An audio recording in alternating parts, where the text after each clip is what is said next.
On weekends, I spend a lot of time driving around New Jersey and New York. I have yet to see a single Biden bumper sticker. That's surprising. These are heavily Democrat states, but I see Trump signs frequently. Not even a yard sign for Joe. The Democrats are worried. For months, they've kept their candidate under wraps. They didn't want to expose him to the rigors of campaigning. Now they're worried about his lack of visibility. The Washington Post quotes a top Democrat in a key Pennsylvania district saying, quote, "Voters expect an honest effort on the candidate's part to at least get out there." But so far, no visit, no local media interviews, no virtual roundtables in that area. It must be bad if the Washington Post is even mildly critical of a Democrat candidate. Biden has to convince people to vote for him rather than just against Trump. But he's running an entirely virtual campaign. It's not easy to promote yourself on a flickering screen. He occasionally answers softball questions. He rarely travels. This is not a dynamic campaign. What a contrast with the president. He's always present. He appears daily, taking questions, making statements, signing orders. He travels frequently. That is a dynamic campaign. Perhaps that's why there is such an enthusiasm gap. Trump supporters will vote. Biden supporters, their turnout is not so certain. Ironic, isn't it? At first, the virus worked in Joe's favor, kept him inside and away from the dangers of hectic campaigning. Now, it's working against him. With 89 days to the election, no vice presidential pick, and a dull virtual campaign, the Democrats are clearly worried. And then there's this. Roll tape. Have you taken a cognitive test? No, I haven't taken a test. Why the hell would I take a test? Come on, man. That's like saying you, before you got in this program, you take a test where you're taking cocaine or not. What do you think, huh? Are you a junkie? What do you...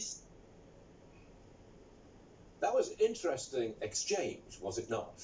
Well, let's bring Liz Peek. Always good for an interesting exchange. Liz, why are you saying that Joe Biden is blowing it?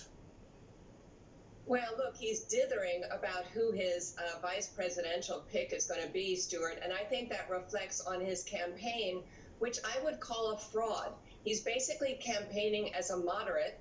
He was given the nomination by moderate voters, and yet he has very quietly signed on to one far-left policy after another. I think there are two reasons why Democrats increasingly don't want him to debate Donald Trump. One is just what you heard, that he can get himself into this sort of confused tumble of word salad instantly and have absolutely no idea what he's talking about.